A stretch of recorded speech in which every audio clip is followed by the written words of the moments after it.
Bab 6136. Setelah mengatakan itu, dia buru-buru menambahkan, jika menurutmu terlalu panas, tolong berikan kepada ibu. Aku akan menyimpannya untukmu. Saat kamu dan Charlie punya anak di masa depan, aku akan menyimpannya untuk cucuku untuk kuliah. Charlie geli ketika mendengar ini. Apakah dia akan menyimpannya untuk cucunya agar bisa kuliah? Hanya Elaine yang bisa mengatakan ini. Jika $2 juta AS itu benar-benar diberikan kepadanya, dia mungkin akan menghabiskan semuanya sebelum anak itu dikandung apalagi dilahirkan. Claire juga tahu bahwa ibunya sama sekali tidak bisa diandalkan dalam hal uang, jadi dia berkata, "Bu, biarkan aku memikirkan masalah ini lagi. Pemikiran saya saat ini adalah jika proyek ini menjadi lebih cemerlang di masa depan, saya akan menggunakan uang ini. Saya tidak akan mengembalikannya ke Nona Fei. Selama dia masih membutuhkan partisipasiku, saya akan mengikuti proyek ini sampai akhir. Tapi jika proyek ini tidak bisa dilanjutkan, kalau begitu aku akan mengembalikan setidaknya setengahnya padanya." Elaine berkata cepat, "Paling banyak, setengahnya akan dikembalikan. Bagaimana kalau kamu mentransfer $1 juta AS ke ibu dulu, dan aku akan pergi ke bank untuk membeli jangka waktu tertentu." Claire berkata, "Jika saya memiliki $1 juta AS, saya ingin menggunakannya untuk mengembangkan perusahaan. Sekarang saya sedang melakukannya. Menjadi muda adalah saat yang tepat untuk bekerja keras dalam karir Anda. Jelas lebih bermakna menginvestasikan uang di perusahaan dibandingkan menyimpannya di bank." Elaine sedikit tidak puas, lagi pula, kamu tidak percaya ibu. Claire tidak berdaya dan dia berkata, "Bu, bukannya aku tidak percaya padamu, tapi aku benar-benar punya rencana sendiri untuk uang ini. Saat saya pergi ke Amerika Serikat kali ini, saya menemukan bahwa banyak perusahaan desain mengambil jalan untuk bertahan dan berjuang keras, dan mereka berusaha mencari cara untuk berpartisipasi dalam berbagai kompetisi. Saya memiliki kesempatan untuk memenangkan penghargaan. Di sisi lain, saya akan mencoba yang terbaik untuk mengambil proyek-proyek besar untuk meningkatkan visibilitas saya. Arah pengembangannya sama dengan perusahaan periklanan 4A tersebut. Saya juga ingin meningkatkan skala perusahaan. Sambil menambah staf, saya juga akan merekrut beberapa orang dengan gaji tinggi yang terkenal di negara ini. Seorang desainer terkenal, dalam hal ini, mungkin saya bisa mengerjakan beberapa proyek real estate yang lebih besar. Uang ini hanyalah modal awal tahap pertama. Setelah itu, dia melihat ke arah Elaine dan berkata, "Jika Anda membutuhkan uang, saya dapat memberi Anda $50,000 AS. Dan perlakukan itu sebagai uang sakuku untuk menghormatimu. Kamu tidak perlu menyimpannya untukku. Itu sepenuhnya terserah Anda dan saya tidak akan ikut campur." Tidak apa-apa. Elaine bisa memberikan sesuatu pada dirinya sendiri setelah mendengar ini. $50.000 AS, dia tiba-tiba tersenyum dan berkata, "Oke, saya pikir itu berhasil. Putri saya luar biasa dan memiliki ambisi karir yang kuat. Jika Anda benar-benar membangun merek desain dalam negeri yang terkenal, bukankah keluarga kita akan menjadi lebih kuat?" Saat dia berbicara, dia tidak dapat menahan diri untuk berpikir, menantu laki-laki saya adalah seorang ahli Feng Shui yang terkenal, dan putri saya adalah seorang desainer terkenal. Keluarga kami memiliki 2 mesin pencetak uang, dan kami dapat menghasilkan uang tanpa henti. Jacob di samping tidak menyangka Elaine akan mendapatkan keuntungan seperti ini. Dia mendapat $50.000 AS. Dia sangat gatal sehingga dia tidak bisa menahan batuk 2 kali dan berkata, "Gadis, kamu sangat kuat sekarang, dan ayah sangat senang. Aku ingin tahu apakah aku boleh mengizinkan ayah berbagi pengalamanmu juga." Claire mengangguk, "Baiklah ayah, saya akan memberimu $50.000 AS. Jacob tersenyum dan berkata dengan gembira, "Kalau begitu aku akan berterima kasih pada putriku sebelumnya." Claire tidak menunda. Dia segera mengeluarkan ponselnya dan mentransfer $50 ke masing-masing rekening mereka. Keduanya tentu saja senang setelah menerima uang tersebut. Elaine melihat kata-kata, "deposito $50,000 AS, di rekening itu dan hanya bisa menghela nafas. Jika putri saya dan menantu saya yang baik terus maju, Mungkin masa depan keluarga kita tidak akan berbeda dengan masa depan Mei-King. Jacob berkata dengan canggung, mengapa kamu menyebut Mei-King lagi? Elaine dengan cepat menjelaskan, saya tidak bermaksud apa-apa lagi, tetapi semakin saya memikirkan dia melakukannya dengan sangat baik. Semakin buruk perasaanku. Itu tidak seimbang. Menurut menantu laki-laki yang baik, berapa banyak uang yang dia miliki? Berapa miliar? Charlie berkata dengan santai, perkiraan konservatif. $1 miliar AS. $1 miliar AS, gumam Elaine. 100 juta hanya itu. 100 adalah 1 juta, dan 1 miliar adalah 1000. Berdasarkan biaya awal $2 juta AS untuk sebuah proyek, Anda harus melakukan setidaknya 500. Charlie berkata cepat, Bu, jangan pikirkan hal ini, bunga yang diperoleh dari uang orang lain di bank adalah puluhan juta dolar setahun, apa perbandingannya? Ketika dia mengatakan itu, dia memikirkannya. Dia harus menjadi saksi untuk Mei-King dan Pollard minggu depan. Jika Elaine tidak bisa memahaminya, itu tidak akan berakhir dengan baik, jadi dia berkata, Ayah, Ibu, kalian berdua telah bekerja sangat keras selama ini. Mengapa Anda tidak mencari resor untuk bersenang-senang dan memperlakukannya seperti bulan madu kedua? Bagaimana kalau kalian berdua memilih tempat dan aku akan memesankannya untuk kalian jalan-jalan? Saat Elaine mendengar ini, dia berkata dengan gembira, oke. Itu hebat. Saya sudah lama tidak bepergian. Saya tidak punya banyak kesempatan untuk bersenang-senang terakhir kali di Amerika. Saya ditipu. Setelah itu, dia melihat ke arah Jacob dan mengeluh, kamu tidak peduli sama sekali saat kita menikah. Tidak apa-apa jika pernikahannya bukan acara besar, dan kamu bahkan tidak mengajakku berbulan madu. Jacob tertawa 2 kali, saat itu kamu kabur membawa bola, kemana aku harus membawamu untuk berbulan madu. Setelah mengatakan itu, dia segera menambahkan, tetapi karena menantu yang baik mengatakan demikian, maka kamu dapat memilih yang kamu suka. Itu adalah tempat di mana aku bisa berbulan madu. Bukan hanya Elaine yang sudah lama tidak bepergian, Jacob juga sudah lama tidak keluar bermain. Terakhir kali dia pergi ke Korea Selatan untuk pertukaran, dia mengira itu adalah perjalanan cinta dan karir. Tanpa diduga, dia begitu tertekan oleh lingkaran cahaya Pollard sehingga dia tidak bisa membuka matanya. Ia bahkan kehilangan cintanya di Korea Selatan, sehingga perjalanan itu sangat sulit baginya. Sama sekali tidak ada hal yang membahagiakan. Selain itu, kabar baru-baru ini bahwa Mei-King akan menikah membuatnya sangat tidak bahagia. Bisa keluar untuk bersenang-senang jelas merupakan kesempatan bagus untuk bersantai dan mengubah suasana hatinya. Terlebih lagi, Charlie menghabiskan uang tanpa harus mengeluarkan uang sepeser pun. Ketika Elaine mendengar perkataan Jacob, dia tentu saja mendambakannya, jadi dia bertanya kepada Jacob, di mana yang paling menyenangkan. Jacob berpikir sejenak dan bertanya ragu-ragu, Eropa. Atau resor seperti Maladewa atau Mauritius. Elaine tiba-tiba teringat sesuatu dan berkata, apakah Mei-King juga akan berbulan madu setelah menikah? Kemana mereka pergi? Jacob berkata dengan canggung, bagaimana saya tahu? Elaine berpikir sejenak dan berkata, wanita seperti Mei-King, yang suka berpura-pura menjadi artistik, kemungkinan besar akan menemukan pulau tropis yang indah untuk menikmati pemandangan alam. Saya tidak ingin bertemu dengannya. Saat mereka tinggal di Presidential Suite, mereka ada di mana-mana. Jet pribadi, saya khawatir saya akan sangat marah hingga mati di luar negeri.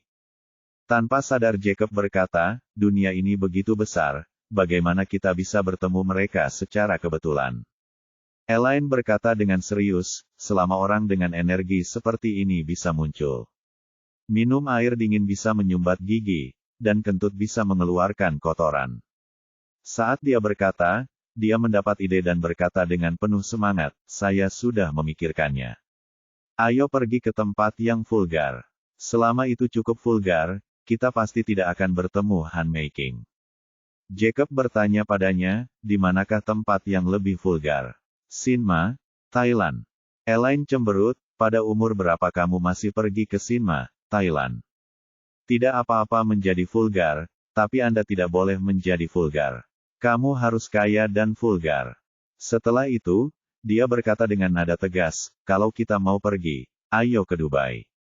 Di tempat seperti itu di mana orang menghabiskan banyak uang dan hidup mewah, Mei Qing bahkan tidak akan pergi ke sana untuk berbulan madu. Ini tempat yang bagus untuk berbelanja dan menghabiskan uang. Apa tujuan putri saya memberi saya dolar ini? Bukankah hanya untuk berbelanja ke luar negeri? Hei, Jacob mengacungkan jempol, saya sangat setuju dengan Anda. Kalau begitu pergilah ke Dubai. Elaine menatap Charlie lagi dan bertanya kepadanya. Menantu yang baik, apa pendapatmu tentang Dubai? Charlie mengangguk, menurutku tidak apa-apa. Ayo pesan Dubai. Elaine berseru dengan sedikit petunjuk dalam kata-katanya. Menantu yang baik, apa pendapatmu tentang Dubai? Hanya saja konsumsi di Dubai tidak sedikit. Charlie melambaikan tangannya dan berkata dengan riang. Bu, jangan khawatir, aku akan mengurusnya. Bukankah Claire memberimu $100.000 AS? Aku juga akan memberimu $100.000. Bab 6137. Ketika mereka mendengar bahwa Charlie juga ingin memberikan $100.000 AS. Elaine dan Jacob sangat bersemangat hingga tak bisa diungkapkan dengan kata-kata. Elaine hanya bisa bertepuk tangan dan bersorak. Ya ampun, hari ini sungguh luar biasa. Hal-hal baik terjadi satu demi satu.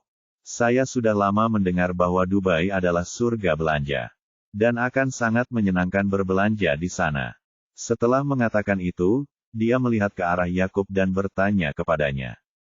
Apakah kami memerlukan visa untuk Dubai? Jacob berpikir sejenak, saya kira tidak. Besar, Elaine menjadi lebih bersemangat dan berkata dengan cepat. Tidak dibutuhkan. Menurutku, kita kemasi barang bawaanmu hari ini dan berangkat besok. Setelah mengatakan itu, dia bangkit dan kembali ke kamarnya untuk mengemas barang-barangnya. Jacob segera menghentikannya, jangan khawatir, kamu tidak bisa pergi begitu saja. Ada banyak hal yang belum ditentukan. Penerbangan, tiket pesawat, dan hotel semuanya harus dipesan terlebih dahulu, dan kami harus mengerjakan pekerjaan rumah secara online terlebih dahulu. Memeriksa semuanya, tempat yang menyenangkan dan berbelanja, lalu pilih hotel yang paling nyaman. Juga, kami harus melihat apakah ada sesuatu yang menyenangkan di sekitar Dubai, dan merencanakan berapa lama kami akan pergi ke sana kali ini. Ya, Elaine tiba-tiba menyadari dan memuji. Suamiku sudah memikirkannya dengan matang. Mengapa kita tidak bergegas dan melihatnya sekarang? Jacob berkata, kami tidak terburu-buru untuk 1 atau 2 hari. Meskipun biasanya tidak terjadi apa-apa dalam pertemuan tersebut, saya ingin keluar untuk bermain. Jadi saya harus mengurus pertemuannya terlebih dahulu. Saya harus mengatur semuanya dengan baik. Dan saya harus menyapa Presiden Pei, dia sedang berjalan-jalan untuk beraktivitas. Posisi presiden masa depan ada di tangan saya. Saya harus memperhatikan pengaruh yang saya miliki dalam pertemuan tersebut dan tidak membiarkan orang lain merasa bahwa saya tidak menganggap serius pergaulan ini. Lagi pula, aku masih harus menunggu Ervin membalasku. Elaine bertanya dengan rasa ingin tahu, mengapa kamu mencari Ervin itu? Apakah kamu mulai mencari barang antik lagi? Jacob melambaikan tangannya, saya tidak mencari dia, dia mencari saya. Saya tidak bisa menjelaskan hal spesifiknya kepada Anda dalam beberapa kalimat. Jadi jangan khawatir tentang itu. Saya akan mendesaknya sesegera mungkin besok. Selain itu, saya juga akan mengerjakan pekerjaan rumah saya untuk Dubai pada malam hari. Saya akan mencoba menyelesaikan semuanya dalam 3 atau 2 hari dan kemudian kita akan berangkat. Oke, Elaine kali ini sangat berbeda dari biasanya. Dia tidak mempertanyakan ucapan Jacob, dia juga tidak menemukan kesempatan untuk melontarkan sarkasme di setiap kalimatnya. Namun dikatakan dalam pengertian yang sangat umum, Anda akan segera menjadi presiden asosiasi. Jadi, Anda benar-benar perlu lebih memperhatikan dampaknya. Lagi pula aku tidak punya banyak rencana. Koordinasikan saja waktumu dan ayo pergi. Kata Yakub sambil tersenyum. Oke, aku akan membuatkan rencana kasar untukmu nanti. Setelah mengatakan itu, Jacob berdiri dan berkata dengan tidak sabar. Aku akan kembali ke kamar dulu. Saya harus mengambil buku catatan untuk memeriksa dan menuliskan hal semacam ini. Elaine tanpa sadar berdiri dan berkata, aku bersamamu. Sebenarnya Elaine ingin memanfaatkan hari ini untuk berbicara dengan Jacob tentang banyak hal. Dan biarkan saja dia kembali ke kamar tidur. Pasalnya, keduanya sudah lama berpisah. Selama periode Perang Dingin, tidak ada yang memperhatikan satu sama lain. Jadi perpisahan itu wajar. Namun kini setelah mereka berdamai, tidak perlu terus hidup terpisah. Namun, Elaine memikirkannya dengan hati-hati dan menyadari bahwa dia tidak dapat mengambil inisiatif untuk mengucapkan kata-kata seperti itu. Kalau tidak, akan sangat disayangkan. Akan lebih baik jika Jacob mengambil inisiatif untuk mengambil tindakan. Jika Jacob kehilangan muka untuk sementara waktu, menurut Elaine, itu tidak masalah. Dia akan lebih memikirkan Jacob sekarang. Wajar jika seorang pria ingin menyelamatkan mukanya. Jadi lebih baik menunggu 2 hari sampai mereka berdua bisa jalan-jalan bersama. Mereka dapat mengambil kesempatan untuk pergi keluar bersama dan tentu saja tinggal di kamar yang sama di sebuah hotel. Dengan cara ini, akan lebih natural jika mereka kembali tidur sekamar saat pulang dari perjalanan. Keesokan harinya, Peter, yang untuk sementara menginap di Hotel Express dekat Jalan Antik, datang ke Jalan Antik pagi-pagi sekali. Meskipun dia meminta penjual untuk membantunya menemukan toko kemarin, dia juga tahu bahwa kecil kemungkinannya orang lain akan benar-benar membantu, jadi dia masih harus mengandalkan dirinya sendiri dalam segala hal. Kemarin sore, dia menemukan banyak toko di Jalan Antik yang katanya disewakan atau disewakan. Ia mengira bisnis di Jalan Antik saat ini tidak semudah itu, sehingga begitu ia tiba di Jalan Antik pada pagi hari, ia pergi ke toko sewaan tersebut, untuk memahami situasinya. Saat Jalan Antik sedang mencapai puncaknya, pasar barang antik dalam negeri juga sedang terpanas. Orang-orang yang sedang mencari barang antik masih mau tidak mau bertepuk tangan kegirangan ketika memikirkan tahun-tahun emas itu. Di era itu, sepasang kenari Wenwan berharga setidaknya beberapa ribu yuan, dan yang bagus bahkan bisa berharga puluhan atau bahkan jutaan. Manik zi sebesar jari kelingking anak kecil, harganya bisa puluhan juta, bahkan bisa sampai ratusan juta. Kuncinya adalah ada orang yang tidak adil yang membelinya. Hal yang paling konyol adalah beberapa tahun yang lalu, sebuah mainan budaya bernama Dripping Lotus memasuki pasar dan dijual dengan harga setinggi langit begitu muncul. Belakangan, orang-orang mengetahui bahwa mainan itu sebenarnya adalah tanaman lanskap pinggir jalan selatan, benih. Banyak pedagang di Jalan Antik yang kini memasuki industri pada saat itu. Di masa keemasan itu, sulit menemukan toko di Jalan Antik dan etalase kecil berukuran kurang dari 20 meter persegi. Belum lagi biaya sewanya, biaya transfernya saja sudah mencapai puluhan. 10.000, toko-toko besar biasanya mengenakan biaya transfer beberapa juta. Namun, kini industri barang antik sedang mengalami keterpurukan, lebih dari separuh toko di Jalan Antik tidak menerima biaya transfer sama sekali jika dialihkan ke pihak luar. Hanya toko bagus di lokasi inti yang masih dapat membebankan sejumlah biaya transfer. Peter melihat sekeliling dan jatuh cinta dengan toko 2 lantai yang sedang dipindahkan. Lokasinya bagus, dan kawasannya lumayan. Setiap lantai berukuran sekitar 50 meter persegi. Lantai bawah sekarang ditempati oleh operator yang menggunakannya untuk menjual batu akik, giok, dan beberapa batu permata murah yang tidak populer. Dan lantai 2 adalah kamar tidur tempat tinggal para operator. Kutipan pihak lain untuk toko ini adalah biaya transfer sebesar 150,000 yuan. Dan sisa masa sewa 3 bulan. Setelah masa sewa habis, pemilik akan memperbarui sewa dengan harga 200,000 yuan setahun. Sewa tahunan sebesar 200,000 yuan tidaklah mahal. Tapi biaya transfer sebesar 150,000 yuan agak keterlaluan. Jadi Peter berkata kepada pihak lain, saya mendapat kesan tentang toko Anda. Saat saya di The Antique Shop, toko ini sudah lama buka. Kontrak yang Anda tanda tangani dengan pemiliknya tidak boleh 200,000 yuan setahun, bukan? Pihak lain menjawab, saya telah menjalankan toko ini selama hampir 10 tahun. Saat pertama kali mengambil alih, saya membayar biaya transfer sebesar 300,000 kepada penyewa sebelumnya. Dan sewanya 250,000 setahun. Belakangan, bisnisnya menjadi sulit. Sewa telah dikurangi hingga 180,000. Tetapi tuan tanah sekarang menyesalinya dan berencana menaikkan harga sewa menjadi 200,000. Saya sebenarnya tidak ingin melakukannya lagi, jadi saya tidak ingin memperbarui kontrak saya dengannya. Biaya transfer 300,000 saat itu sekarang didiskon 50%. Selama 150,000 yuan diperoleh dengan sewa 3 bulan, harganya sudah sangat rendah. Petrus mengangguk. Meskipun kata-kata pihak lain itu akurat, dia tidak mempertanyakan keaslian perkataan pihak lain. Satu-satunya hal yang membuatnya ragu adalah, inilah nilai toko ini saat ini. Biaya transfer asli hanya mewakili harga pasar asli. Dan harga saat ini tidak ada hubungannya dengan biaya transfer aslinya.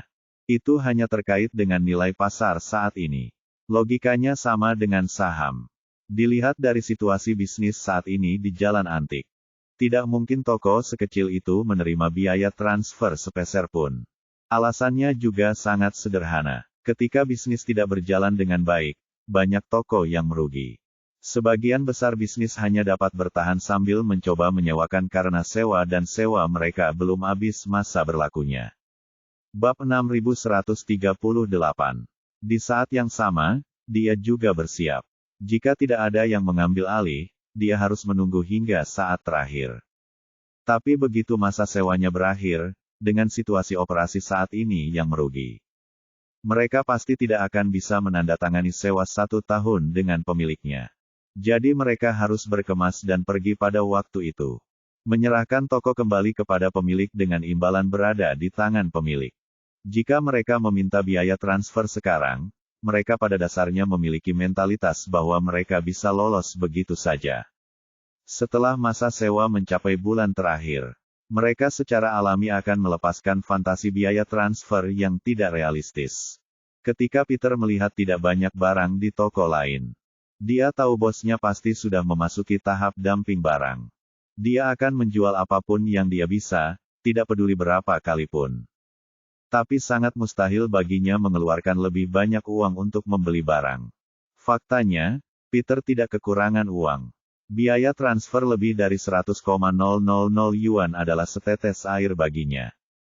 Namun, dia juga tahu betul bahwa di area seperti Jalan Antik di mana pertokoan terkonsentrasi, tidak ada rahasia satu sama lain, seperti bisnis mana yang bagus, tahun berapa dimulainya, bosnya dari mana. Dan apakah ada sesuatu yang mencurigakan dalam bisnis tersebut? Hampir semua orang bisa mengetahuinya. Jika dia membeli toko ini hari ini dan kontraknya belum ditandatangani, seluruh Jalan Antik mungkin akan mengetahuinya.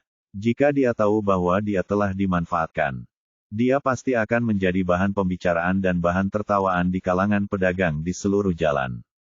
Selain itu, ia berencana untuk membuka toko dan memulai dengan mengumpulkan barang antik dan membantu mengidentifikasi barang antik. Begitu seseorang mencapnya sebagai orang yang dimanfaatkan. Saya tidak tahu berapa banyak orang dari semua lapisan masyarakat yang akan datang untuk menipu dia di masa depan. Meskipun dia memiliki profesionalisme yang cukup untuk memastikan agar tidak tertipu. Ketika semua orang berpikir bahwa dia adalah orang yang tidak jujur, dia akan kelelahan hanya berurusan dengan orang-orang itu. Sedangkan untuk urusan menilai barang antik, dia tidak perlu memikirkannya sama sekali. Tidak ada yang akan membayar seseorang untuk menilai sesuatu. Oleh karena itu, jika Anda ingin mendapatkan pijakan di Jalan Antik, hal pertama yang perlu Anda lakukan adalah mendapatkan harga yang bagus. Jadi, dia berkata, ayo kita lakukan ini bos, untuk sisa 3 bulan sewa Anda. Saya akan membayar Anda uang sewa sebenarnya. Bukankah sewa Anda saat ini 180,000 per tahun? 1 bulan adalah 15,000. Sewa 3 bulan adalah 45,000 yuan. Sedangkan bagimu, kamu tidak perlu menghabiskannya di sini. Dengan sewa 3 bulan ini, Anda dapat menghasilkan uang, tetapi saya tidak dapat membayar biaya transfernya kepada Anda. Ketika pihak lain mendengar ini, ekspresinya tiba-tiba menjadi sedikit tertekan dan dia berkata, "Bagaimana hal itu bisa dilakukan? Saya menghabiskan 300,000 yuan untuk biaya transfer pada waktu itu.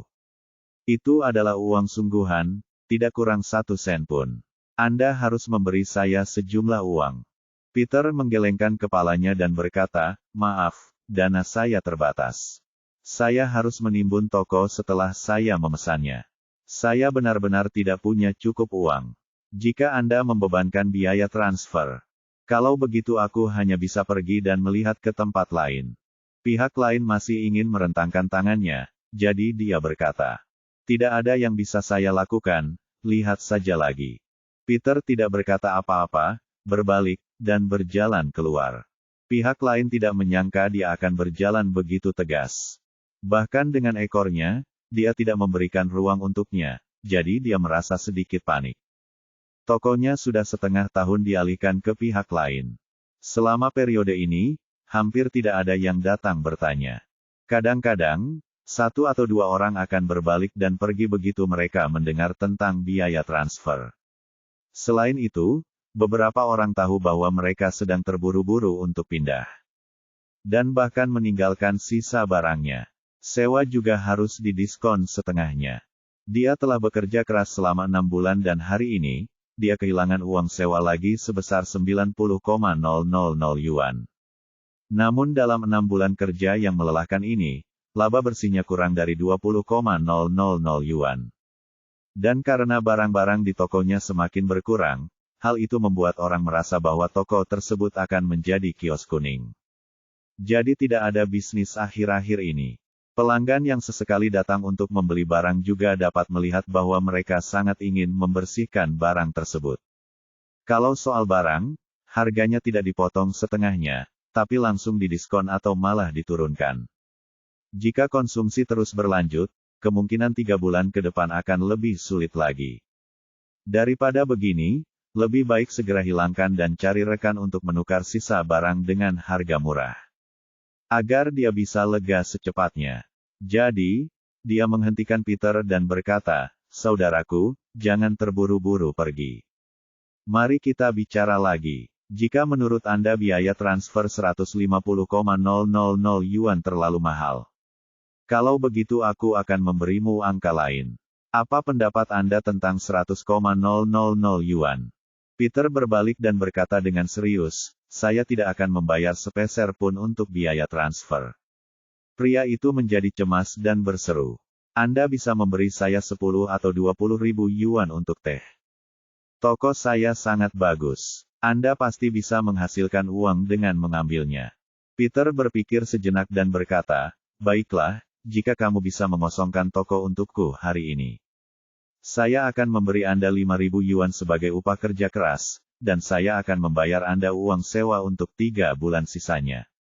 Anda punya 50,000 yuan, dan bahkan 1 sen lagi saya tinggalkan. Jika menurut Anda tidak apa-apa, hubungi pemiliknya sekarang untuk menandatangani kontrak. Selain itu, cepat kemasi barang-barangmu dan cari truk untuk membawanya pergi. Jika menurutmu tidak apa-apa, maka aku akan langsung pergi." Setelah mengatakan itu, Peter menambahkan, "Sejujurnya, jika saya melihat-lihat lagi, saya pasti akan menemukan toko yang lebih cocok daripada toko Anda. Tapi kamu berbeda. Kamu duduk di sini dan menunggu dengan bodohnya, tetapi kamu tidak bisa menunggu sampai aku begitu tulus. Jika Anda masih bertekad dan tidak mau memotong daging Anda, maka Anda harus bersiap untuk mendapatkan hasil akhirnya." Kata-kata Peter tiba-tiba menyentuh titik sakit pihak lain, dan dia mengutuk dan berkata, "Stok minyak yang saya beli lebih dari 10 tahun lalu masih tertahan hingga saat ini. Ketika tiba waktunya untuk memotong daging, saya enggan melakukannya. Saya bisa saja menyimpan beberapa catatan, tapi pada akhirnya, saya malah kehilangan celana saya." Mengatakan itu dia mengertakkan gigi dan berkata, "Lupakan saja. Seperti yang kamu katakan, aku akan memberikan 50.000 yuan untukmu hari ini." Peter mengangguk, "Kemudian Anda menghubungi pemiliknya dan menandatangani kontrak bersama." Sebelum pemiliknya datang, berita bahwa Peter telah mengambil alih toko sudah menyebar seperti api di Jalan Antik. Chen dari The Antique Shop tidak menyangka Peter akan secepat itu. Jadi dia menjadi sedikit cemas, jadi dia segera menelepon Ervin. Begitu telepon masuk, dia berkata dengan tidak sabar, "Saudara Ervin, gerakan lelaki tua Liang Yun itu terlalu cepat. Pagi ini, dia memutuskan untuk pergi ke toko. Apakah Anda punya berita tentang hal-hal yang saya minta Anda temukan?" Ervin juga tidak menyangka Peter bisa begitu efisien, jadi dia berkata, "Jangan khawatir, saya sedang mencari seseorang untuk bertanya. Level Liang Yun lebih tinggi dari levelmu, dan dia mungkin tidak berada di bawahku. Sulit menemukan sesuatu yang bisa membuatnya takut." Setelah itu, dia bertanya lagi, toko mana yang dia dapatkan. Chen berseru, "Harta karun lama." Dikatakan bahwa dia tidak membayar 1 sen pun untuk biaya transfer. "Oh," Ervin berkata dengan heran. Bos harta karun lama sangat bau dan tangguh sehingga dia bahkan tidak menyita sepeser pun biaya transfer. Baru saja mentransfer tokonya ke Peter. Chen berkata, "Benar, konon pemilik harta karun lama diberi 5.000 yuan untuk biaya pindahan dan menyuruhnya berkemas dan keluar hari ini. Bukankah ini menghina?" Tapi tetap saja, dia benar-benar menyetujuinya. Orang bernama Zhou ini punya sesuatu. Ervin menghela nafas dan berkata, "Ayo, aku akan pergi ke Jalan Antik di sore hari dan menemuinya sebentar dulu. Mari kita doakan semoga dia beruntung kali ini." Bab 6139. Agar tidak kehilangan sisa 3 bulan sewa. Bos harta karun lama menemukan pemiliknya secepat mungkin. Kemudian memanggil beberapa rekannya untuk mengevaluasi barang tersebut. Memotong daging selalu merupakan keputusan tersulit yang harus diambil. Namun selama Anda mengambil keputusan dan mengayunkan pisaunya, tidak ada yang tidak bisa dipotong. Pemilik rumah sangat senang. Bagaimanapun, dia telah menemukan seseorang untuk penyewa berikutnya. Sebaliknya, jika tidak ada seorang pun yang bersedia untuk terus menyewakan properti tersebut ketika penyewa saat ini telah habis masa berlakunya, dia harus berjuang untuk menemukan penyewa dan kehilangan uang sewa sehari. Maka setelah dia tiba, dia segera menandatangani perjanjian dengan kedua orang tersebut yang mengakui pengalihan sisa 3 bulan sewa. Dan menandatangani kontrak baru dengan Peter. Peter tidak perlu segera membayar uang. Dia hanya perlu membayar ketika sewa 3 bulan sudah habis. Transfer saja uang sewa kepada pemiliknya sebelum masa sewa baru dimulai. Usai penandatanganan perjanjian, rekan-rekan yang posisinya sama dengan Old Treasures di Antique Street berbondong-bondong mendatangi tempat tersebut. Pedagang di sini suka pergi ke toko rekannya untuk melakukan inventarisasi. Setelah rekan ini memutuskan untuk tidak menjalankan bisnisnya lagi, atau bahkan berencana untuk tidak lagi menjual sisa barang secara pribadi. Artinya, ia bersedia menerima barang clearing kepada rekan-rekannya dengan harga yang lebih rendah dari harga pokoknya. Jika Anda membeli sesuatu seharga 100 yuan, Anda seringkali bisa mendapatkannya dengan harga 70 atau 80 yuan. Ini jauh lebih hemat biaya dibandingkan pergi ke tempat lain untuk membeli barang sendiri. Bos melihat rekan-rekannya datang dan membereskan semua barang dalam waktu kurang dari setengah jam. Dia tidak bisa menahan diri untuk tidak menghela nafas kepada Peter, sepertinya daging ini harus dipotong jika sudah waktunya dipotong. Dulu, saya hanya perlu melihat tumpukan ini. Saya pusing saat membeli semua barangnya. Sekarang setelah semuanya hilang, saya merasa jauh lebih nyaman. Meskipun saya kehilangan banyak uang, saya akhirnya memiliki kesempatan untuk memiliki suasana hati yang baik.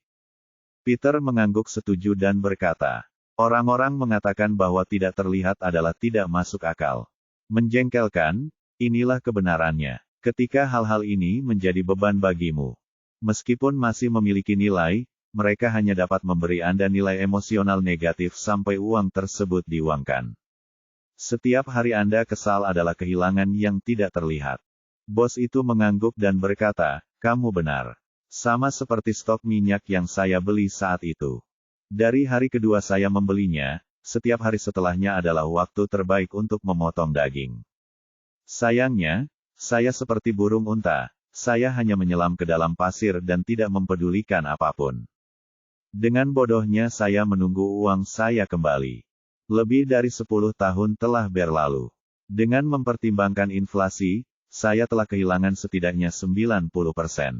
Petrus tersenyum tipis. Faktanya, kebanyakan orang dengan mentalitas seperti itu, ragu-ragu dan selalu memegang ilusi yang tidak realistis. Orang-orang seperti itu sebenarnya tidak cocok untuk berinvestasi dan tidak akan pernah bisa memahami waktu menghentikan kerugian dan mengambil keuntungan. Melihat barangnya hampir habis, bos memanggil beberapa temannya untuk membantu mengemas semua barang pribadi yang tersisa. Dia juga memanggil truk kecil untuk membawa mereka semua pergi. Lalu dia berkata kepada Peter, inilah yang ada di dalamnya. Meja, kursi, dan bangku anak-anak semuanya sudah tua. Dan tidak ada yang menginginkannya dijual. Sayang sekali jika diberikan begitu saja. Saya kira Anda tidak menyukainya, tetapi Anda dapat menyimpannya untuk transisi. Kamu perlu waktu untuk memesan yang baru. Saat yang baru datang, saya akan mengambilnya kembali. Oke, Petrus mengangguk. Bos berkata lagi, ngomong-ngomong, saya tidak akan melepas papan nama toko. Jika Anda tidak menyukainya, Anda dapat meminta seseorang mengambilnya saat Anda mengubahnya nanti. Peter tersenyum dan berkata, kata harta karun terlalu sering digunakan dalam industri ini. Lebih lagi, tapi aku terlalu malas, jadi aku tidak mau repot-repot mencari nama baru. Saat itu tengah hari, dan serah terima toko baru Peter telah selesai. Pada saat ini, manajer Chen berlari membawa keranjang bunga sebagai ucapan selamat atas pembukaannya. Begitu mereka bertemu, dia berkata dengan antusias. Oh, manajer Zhou, Anda sangat efisien. Kamu baru saja kembali kemarin malam, dan toko buka siang hari ini. Peter tersenyum dan berkata, ketika Anda bisa melakukan bisnis kecil-kecilan sendiri. Tentu saja, lebih cepat lebih baik. Manajer Chen meletakkan keranjang bunga di sebelah pintu harta karun lama dan berkata dengan sedikit menyalahkan. Manajer Zhou, kamu masih terlalu asing. Hampir separuh pedagang di jalan antik ini adalah kenalan lama. Ayo, toko barumu sudah dibuka. Mengapa kamu tidak memberitahu semua orang dan mengirimkan beberapa keranjang bunga lagi? Yang akan membuat auramu lebih cerah. Peter buru-buru menyerahkan tangannya dan berkata, manajer Chen menghabiskan banyak uang. Tapi ini bisnis kecilku. Saya tidak tahu apakah saya dapat melanjutkan bisnis ini untuk waktu yang lama. Tidaklah cocok untuk membuat keriuhan besar dan menjunjung tinggi hal tersebut sejak awal. Lebih baik tetap low profile. Manajer Chen mengangguk dan berkata sambil tersenyum. Kamu sangat rendah hati. Dengan kekuatanmu, kamu akan segera terkenal di jalan antik. Bisnis harta karun lama Anda pasti akan menjadi yang terpanas di jalan kami. Peter berkata dengan sopan, kalau begitu aku akan meminjamkanmu keberuntungan. Saat dia mengatakan itu, Ervin berjalan sambil tersenyum. Dia datang dan melihat Peter dan manajer Chen di pintu. Dia berpura-pura terkejut dan berkata, oh, bukankah ini manajer Zhou? Kapan kamu kembali? Peter juga mengenali Ervin. Alasan kenapa dia masih mengingat Ervin adalah karena menurutnya, Ervin adalah penjual paling cerdas di seluruh jalan antik. Dia benar-benar pintar. Namun menurut Peter sebelumnya, kecerdasan Ervin tidak dimanfaatkan dengan benar. Dia adalah orang yang berpengetahuan luas, dan dia dapat melihat bahwa meskipun orang seperti Ervin memiliki sedikit kepintaran, mereka belum memutuskan untuk mengubah kepintaran kecil mereka menjadi keterampilan nyata.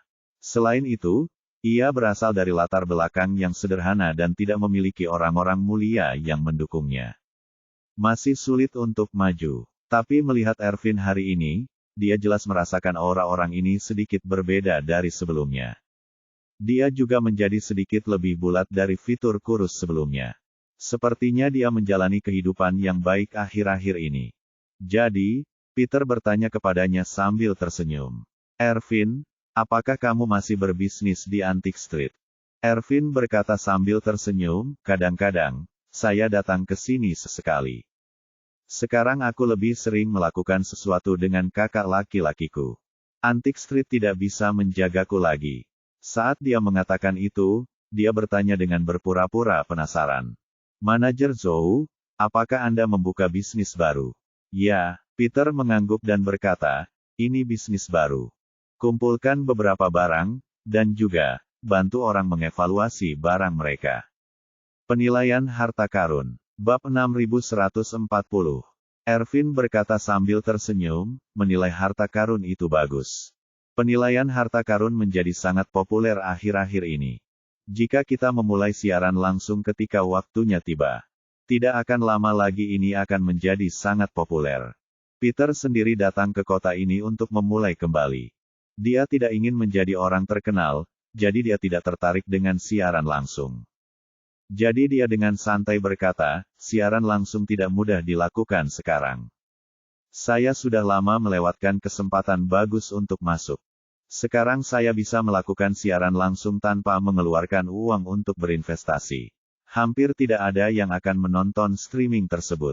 Jika saya mengeluarkan uang untuk bergabung dengan aliran ini, saya tidak tahu apakah saya akan berhasil kembali dalam hidup ini. Dana saya juga terbatas, jadi saya hanya bisa mencari nafkah dengan melakukan hal-hal kecil. Ervin mengangguk dan tersenyum, bagaimana bisa? Anda adalah seorang ahli, dan Anda profesional ketika berbicara. Setelah mengatakan itu, Ervin menambahkan, ngomong-ngomong, saya punya banyak teman di sini yang sering mengirimkan barang. Saya ingin tahu seberapa besar pot yang dimiliki manajer Zhou. Biarkan saya melihat apa yang mereka miliki. Mereka mungkin memiliki sesuatu yang cocok untuk dibawa untuk bekerja sama dengan Anda. Seberapa besar potnya, mungkin berarti menanyakan berapa banyak uang yang ingin dia investasikan. Peter ingin mengoleksi barang antik, jadi pertanyaan ini juga menanyakan berapa banyak uang yang bisa dia peroleh untuk mengumpulkan barang tersebut. Peter berkata dengan rendah hati, saya telah bermain-main selama periode ini dan belum menabung banyak uang. Saya hanya punya total beberapa ratus ribu. Kalau murah dan terjangkau, saya pasti tidak ada masalah di sini. Kalau barangnya kelas atas, saya takut. Aku tidak bisa makan lagi. Oke, Ervin mengetahui perkiraan ukuran modal Peter dan berkata, saya akan menghemat beberapa sumber daya yang relevan nanti dan melihat apakah saya dapat memfasilitasi beberapa kesepakatan. Peter mengangkat tangannya dan berkata, terima kasih, Ervin. Ervin tersenyum melambaikan tangannya, dan berkata kepada manajer Chen. Manajer Chen, tolong bantu saya menyiapkan keranjang bunga untuk manajer Zhou.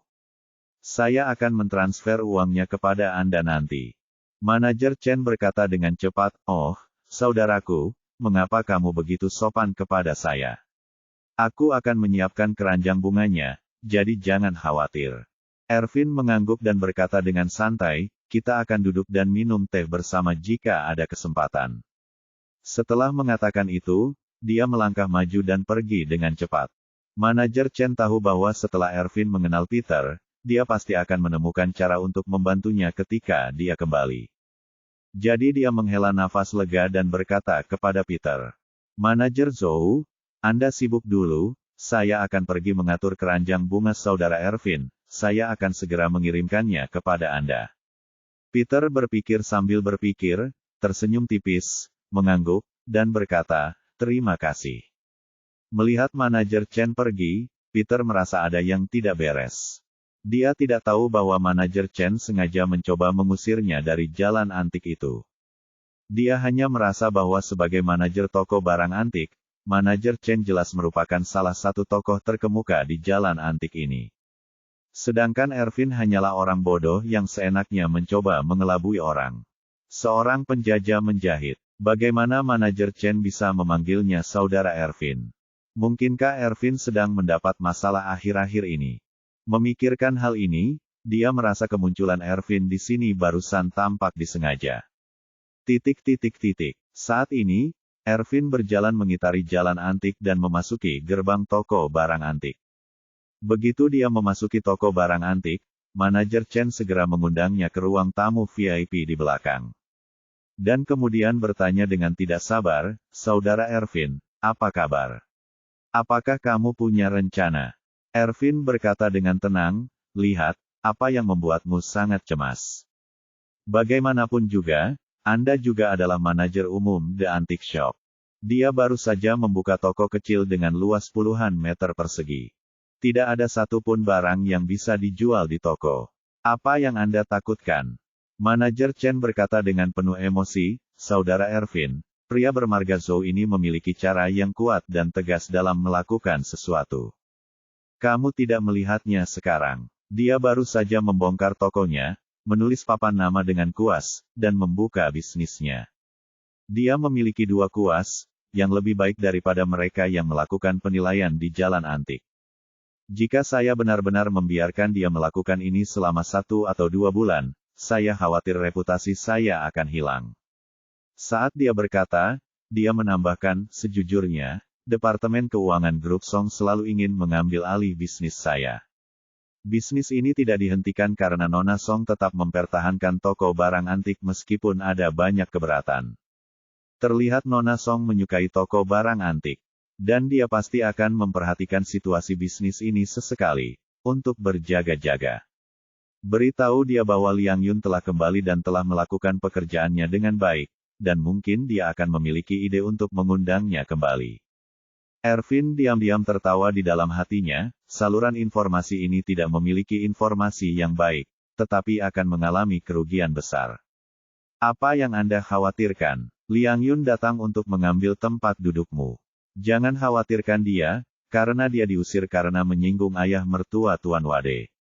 Nona Song sangat menghormati Tuan Wade dan mematuhi nasihatnya. Sangat tidak mungkin bagi Liang Yun untuk menyinggung Guru Wade. Ini benar-benar tidak berdasar. Namun, dia tidak mengatakan yang sebenarnya tentang hubungan tersebut. Bagaimanapun, dia ingin menggunakan manajer Chen untuk membantu Jacob melampiaskan amarahnya. Dengan membantu manajer Chen berhutang budi padanya, mengapa tidak membunuh 2 burung dengan 1 batu? Memikirkan hal ini, dia tersenyum dan berkata, awalnya saya tidak ingin terlibat dalam hal semacam ini. Tapi kalian beruntung kali ini. Aku tidak ada urusan akhir-akhir ini. Karena ada 2 keberuntungan minggu ini, maka saya akan lihat bagaimana kelanjutannya. Setelah itu, dia berkata, bukankah Liang Yun bernilai ratusan ribu? Saya akan kembali dan menemukan sesuatu yang dapat mengesankan bahkan seorang ahli seperti dia. Dan beri dia kesempatan 1 per 1 jika ratusan ribu ini tersedot. Apa yang akan dia lakukan dengan barang antik ketika dia tidak memiliki modal awal? Manajer Chen berkata dengan penuh semangat, itu bagus sekali. Lalu saya akan membiarkan orang-orang mempublikasikannya secara diam-diam dan memberitahu semua orang tentang dia. Segera setelah Liang Yun kembali ke jalan antik, kami menamparnya, membuatnya kehilangan uang dan mukanya. Aku ingin tahu bagaimana dia bisa mendapatkan pijakan di jalan antik. Ervin mengangguk dan berkata, Manajer Chen, mengapa saya tidak memberi Anda bantuan lagi? Manajer Chen buru-buru bertanya dengan hormat, Saudara Ervin, apa yang Anda maksud dengan bantuan? Ervin berkata, setelah saya menyiapkan semuanya, saya akan meminta orang membawakannya kepada Anda untuk dinilai terlebih dahulu. Kalau begitu, bagaimana Anda akan berkomentar dan melihatnya?